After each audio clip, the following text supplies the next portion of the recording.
오늘은 창세기 35장부터 50장까지 살펴보도록 하겠습니다. 구속사로 본 요셉. 아브라함은 자신의 후손으로 오실 메시아를 통하여 천하 만민을 구원하신다는 약속을 받았습니다. 이삭은 모리아 산에서 번제로 드려짐으로 교회를 낳게 되는데, 교회를 상징하는 야곱의 삶은 약속하신 천하 만민을 구원하여 어떻게 약속의 땅을 기업으로 주실 것인지 모형의 삶을 살았습니다. 이스라엘 백성들은 애굽으로 내려가 유월절 양의 죽음으로 출애굽하여 광야 생활을 하다가 약속의 땅을 기업으로 받은 것인데, 출애굽하여 가나안 땅을 정탐하고 돌아와 아낙 자손을 두려워하여 하나님을 원망하다가 광야 40년을 살게 되고, 그 후에 하나님이 마음의 할례를 베풀어 주심으로 가나안 땅을 기업으로 받게 되었던 것처럼, 야곱에게도 아낙 자손과 같은 에세를 두려워하여 하나님과 씨름하다가 하나님이 허벅지 관절을 치게 되고, 야곱은 하나님 나라를 상징하는 베델이 아닌 숲곳에 곧 광야에 살다가 마음의 할례를 받고 약속의 땅인 베델로 올라가게 되는데, 야곱이 약속의 땅인 하나님 나라를 상징하는 베델로 올라가 제단을 쌓은 이야기에 이어서 요셉의 이야기가 전개되는데, 요셉의 삶은 교회들에게 여호와께서 요구하는 것이 무엇인지 말씀하고 있는 것입니다.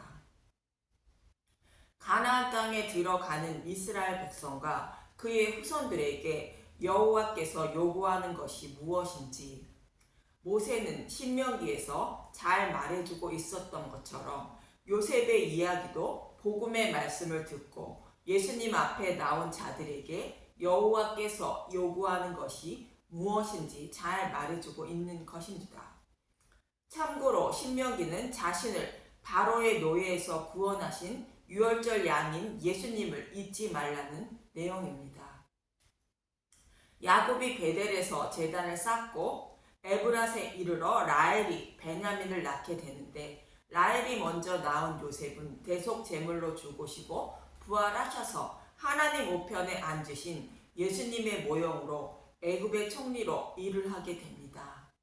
그러면 창세기 35장 16절에서 19절에 에브랏 길에서 베냐민이 태어나는 모습을 보면, 창세기 35장 16절, 라헬이 산고로 죽다 그들이 베델에서 길을 떠나 에브랏에 이르기까지 얼마간 거리를 둔 곳에서 라헬이 해산하게 되어 심히 고생하여 그가 난산할 즈음에 산파가 그에게 이르되 두려워하지 말라, 지금 내가 또 등남하느니라 하매, 그가 죽게 되어 그의 혼이 떠나라 할 때에 아들의 이름을 베논이라 불렀으나 그의 아버지는 그를 베냐민이라 불렀더라. 라헬이 죽음에 에브랏 곧 베들레헴 길에 장사되었고, 라헬이 베들레헴 길에서 산고의 고통으로 베냐민을 낳고 죽게 되는데, 그것이 베들레헴이라 말하는 것은 약속하신 메시아가 오시는 모습을 모형하고 있음을 말해주고 있는 것입니다. 그리고 베냐민이 태어나는 모습은 예수님이 오시는 모습을 모형하고 있다는 것으로, 라헬은 메시아를 낳은 여자인 구약교회를 상징합니다. 구약교회는 죽고 메시아가 오셔서 신약교회를 세우시는 모습을 모형하고 있는 것입니다. 베냐민은 여자의 후손으로 오시는 메시아를 상징하는 것으로, 베들레헴에서 태어나시는 예수님을 상징하고 있는 것입니다. 그래서 요셉과 베냐민은 구약교회가 낳은 예수님을 상징하는 인물들인데, 성경의 독자로 하여금 하나님이 요구하는 것이 무엇인지 잘 설명해 주시기 위하여 예수님을 요셉과 베냐민으로 나누어 설명하고 있는 것입니다. 요셉은 대속제물로 죽으시고 부활하여 하나님 우편에 앉으신 예수님을 상징한다면, 베냐민은 생명의 떡이 되신 곧 복음의 말씀이신 예수님을 말씀하고 있는 것입니다. 그리고 창세기 37장을 보도록 하겠습니다. 요셉은 아버지 이스라엘의 사랑을 받아 채색 옷을 입었다는 것으로 야곱의 상속자라는 뜻이며 이스라엘 아들들의 장자라는 뜻으로 하나님의 백성인 장자이신 예수님을 예표하는 인물이라는 뜻입니다. 그리고 창세기 37장 7절과 9절에 요셉이 꾼 꿈을 보도록 하겠습니다. 창세기 37장 7절 우리가 밭에서 곡식단을 묶더니 내 단은 일어서고 당신들의 단은 내 단을 둘러서서 절하더이다. 요셉은 자칭 유대인의 왕이라 말하는 예수님의 모습과 같은 것으로 유대인의 왕이며 하나님 백성들의 왕이신 예수님을 말하고 있습니다. 창세기 37장 9절 요셉이 다시 꿈을 꾸고 그의 형들에게 말하여 이르되 내가 또 꿈을 꾼즉 해와 달과 별한 별이 내게 절하더이다 하니라. 이 말씀은 모든 우주 만물을 예수님의 발 아래 두신 모습을 말하는 것으로 만왕의 왕이신 예수님의 모습을 말하는 것입니다. 이러한 꿈을 꾼 요셉은 아버지의 양떼를 치는 형들에게 보내지는데 이 모습은 하나님의 양들을 치고 있는 유대인들에게 예수님을 육신의 모습으로 보내시는 것을 모형하고 있는 것입니다. 그런데 유대인의 지도자들이 예수님을 죽이려 하는 것처럼 형들은 요셉을 죽이려 합니다. 창세기 37장 23절에서 24절을 보면 창세기 37장 23절 요셉이 형들에게 이르매 그의 형들이 요셉의 옷 곧 그가 입은 채색 옷을 벗기고 이 모습은 옷을 벗김 당하고 고난을 받으신 우리의 장자이신 예수님의 모습을 말합니다. 창세기 37장 24절 그를 잡아 구덩이에 던지니 그 구덩이는 빈 것이라 그 속에 물이 없었더라. 요셉을 구덩이에 던지는데 물이 없다는 것은 물이 없는 구덩이에 빠지면 죽지 않는 것처럼 예수님이 죽으시고 부활하실 것을 말씀하고 있는 것입니다. 그리고 요셉은 애굽으로 팔려 총리가 되는 것은 노예로 팔려 죽으시고 부활하셔서 하나님 우편에 앉으시고 만왕의 왕이 되시는 모습을 모형하고 있는 것입니다. 그리고 이어지는 38장에서 유다와 다말에 대하여 말하고 있는 것은 유다의 계보를 통하여 메시아를 보내주시기 위하여 일하시고 계시는 하나님의 모습을 보여주고 있는 것이며 창세기 39장은 요셉이 바로의 친히 되자 애굽사람 보디발의 노예로 팔리게 됩니다. 그의 아내의 동침의 요구를 거절하여 옥에 갇히게 됩니다. 이 모습은 사탄의 노예로 살아가는 자신의 백성을 구원하시기 위하여 예수님이 육신의 몸을 입고 오셔서 율법을 다 지키시고 율법을 완전하게 해주시는 모습을 말하는 것입니다. 보디발의 아내의 동침의 요구를 거절하는 것은 육신이 연약하여 사탄의 유혹에 넘어가 죄를 범할 수밖에 없는 것을 예수님이 유혹을 거절하여 승리하시는 모습으로 율법을 모두 지켜 완전하게 해주시는 예수님의 모습을 말해주는 것이며 그 후에 요셉이 옥에 갇히는 것은 사탄의 유혹에 죄를 범하여 옥에 갇혀있는 자신의 백성을 감옥에서 이끌어 내시기 위하여 감옥으로 들어오시는 예수님의 모습을 말씀하고 있는 것입니다. 모든 인류는 감옥에서 살아가고 있다고 성경은 말합니다. 이사야 42장 7절 내가 눈먼 자들의 눈을 밝히며 갇힌 자를 감옥에서 이끌어내며 흑암에 앉은 자를 감방에서 나오게 하리라. 사탄의 유혹에 넘어가 죄를 범하여 감옥에 살고 있는 자신의 백성의 눈을 밝혀 감방에서 나오게 하시기 위하여 감옥에 들어오신 예수님의 모습을 말하고 있는 것입니다. 그럼 예수님이 오셔서 감방에서 나가는 방법을 어떻게 설명하고 있는 것인가? 요셉이 술 맡은 관원장과 떡 굽는 관원장의 꿈을 해몽해 주는 것을 통하여 알 수 있습니다. 먼저 술 맡은 관원장의 해몽인 창세기 49장 9절에서 11절을 보도록 하겠습니다. 창세기 40장 9절. 술 맡은 관원장이 그의 꿈을 요셉에게 말하여 이르되 내가 꿈에 보니 내 앞에 포도나무가 있는데, 창세기 40장 10절. 그 나무에 세 가지가 있고 싹이 나서 꽃이 피고 포도송이가 익었고, 창세기 40장 11절. 내 손에 바로의 잔이 있기로 내가 포도를 따서 그 즙을 바로의 잔에 짜서 그 잔을 바로의 손에 들였노라. 이 말씀을 보면 나는 포도나무여 너희는 가지라는 말씀이 생각이 납니다. 포도나무인 예수님께 붙어 있어 많은 믿음의 열매를 맺어 별미를 아버지께 드리는 모습을 말하는 것입니다. 포도나무인 예수님께 붙어 있어 복음의 말씀을 예수님에 대하여 알기에 힘쓰고 애쓰면 아버지가 잘 관리해 주시기 때문에 많은 믿음의 열매를 맺을 수 있어 생명을 살릴 수 있다는 말씀인 것입니다.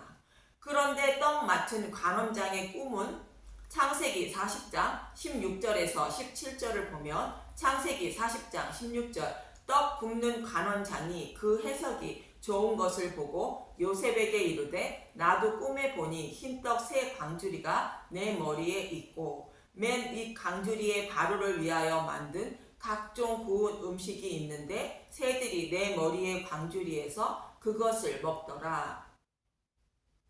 이 말씀은 길가에 뿌려진 씨앗을 새들이 와서 먹는 것처럼 믿음의 열매를 맺지 못한 것을 말하는 것으로 심판을 받는 모습인 것입니다. 이렇게 요셉이 꿈을 해몽해 주는 모습은 감옥에 갇혀 있는 저와 여러분이 감옥에서 탈출하여 생명을 살릴 수 있는 방법을 말해주고 있는 것입니다. 그 후 요셉은 바로의 꿈을 해석하여 생명의 양식을 관리하는 총리가 됩니다.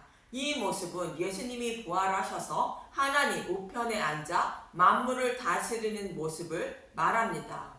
여기서 바로의 꿈인 7년 풍년은 구약을 말하고 있고 7년 후년은 신약을 말하고 있는데, 구약에서는 여러 가지 모형과 그림자로 하나님의 구원의 방법을 가르쳐 주시고 있어서 풍년이라 말하는 것입니다. 신약에서는 더 이상의 계시가 없다는 의미로 흉년이라 말하고 있는 것이며, 7년의 의미는 완전수이며 하나님의 수인 7년으로 하나님만 알고 계시는 기간을 말합니다. 그 후로 온 땅에 흉년이 들어 양식이 떨어지고 애굽에는 양식이 있다는 말을 들은 야곱은 창세기 42장 1절에서 2절에 요셉의 형들이 애굽으로 가다 그때 야곱이 애굽에 곡식이 있음을 보고 아들들에게 이르되 너희는 어찌하여 서로 바라보고만 있느냐. 예수님이 저와 여러분에게 말씀하시는 것으로 생명의 양식이 있는 성경과 복음의 말씀이 선포되는 것을 어찌하여 바라보고만 있느냐고 말씀하시는 것입니다. 생명을 살리기 위해서는 성경의 말씀을 매일 먹고 복음의 말씀이 선포되는 것을 수시로 들어야 한다는 것입니다.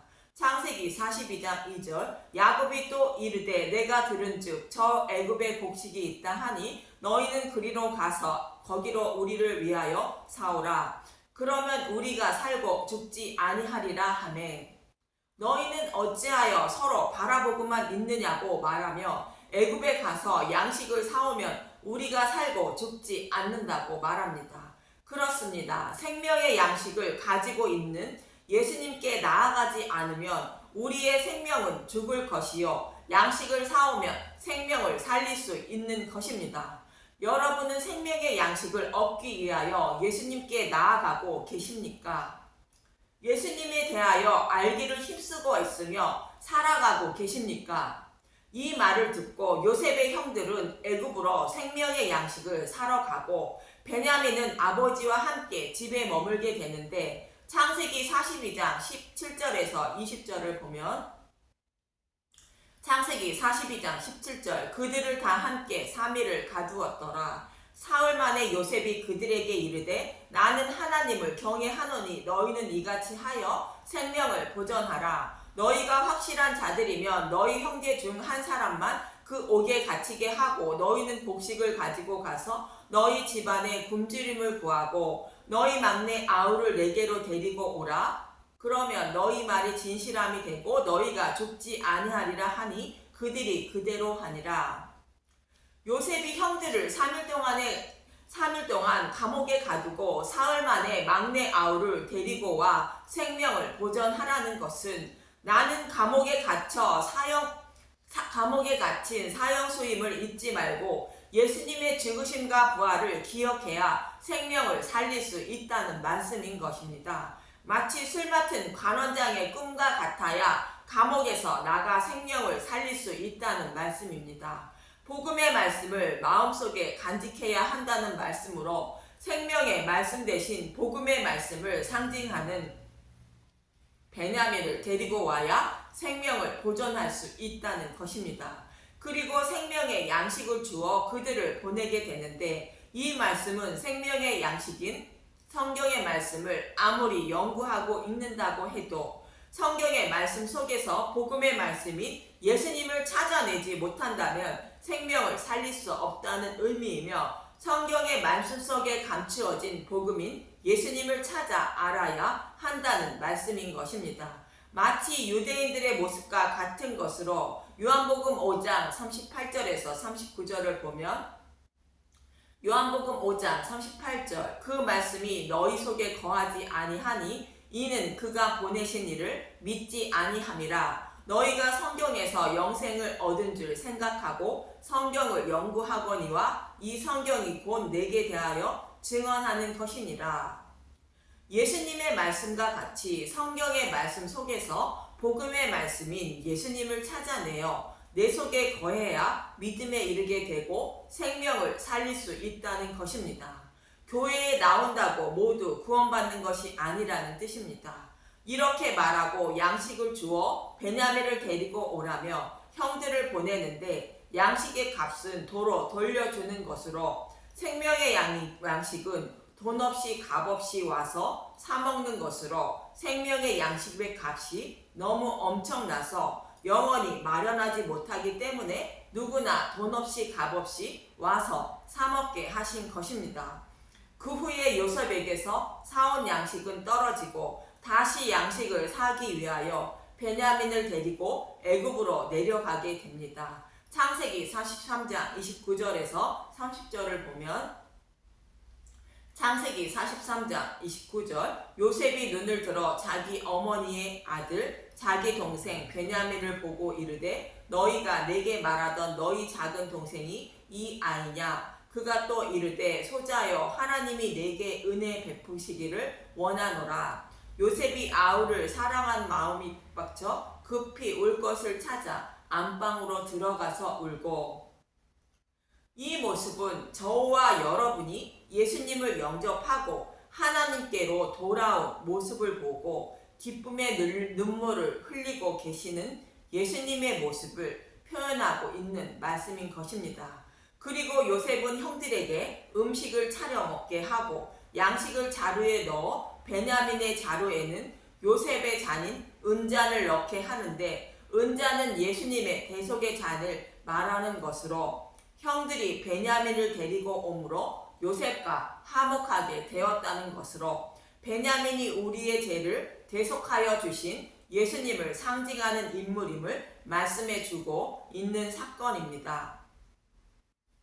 창세기 44장 1절에서 2절을 보면 창세기 44장 1절 은잔이 없어지다 요셉이 그의 집 청지기에게 명하여 이르되 양식을 각자의 자루에 운반할 수 있을 만큼 채우고 각자의 돈을 그 자루에 넣고 또 내 잔 곧 은잔을 그 청년의 자루 아기에 넣고 그 양식 값 돈도 함께 넣으라 하매 그가 요셉의 명령대로 하고 이렇게 하여 결국 베냐민의 자루에서 은잔이 발견되자 요셉은 자신이 형들이 노예로 판 요셉임을 알리게 되는데 형들이 베냐민을 데리고 예물로서 대속제물 대신 예수님을 영접한 것이 되어 요셉과 곧 하나님과 형들이 화목하게 되었다는 의미로 요셉은 자신을 형들에게 알리고 있는 것이며 그 후에 아버지 야곱과 그의 아들들이 요셉이 다스리는 나라인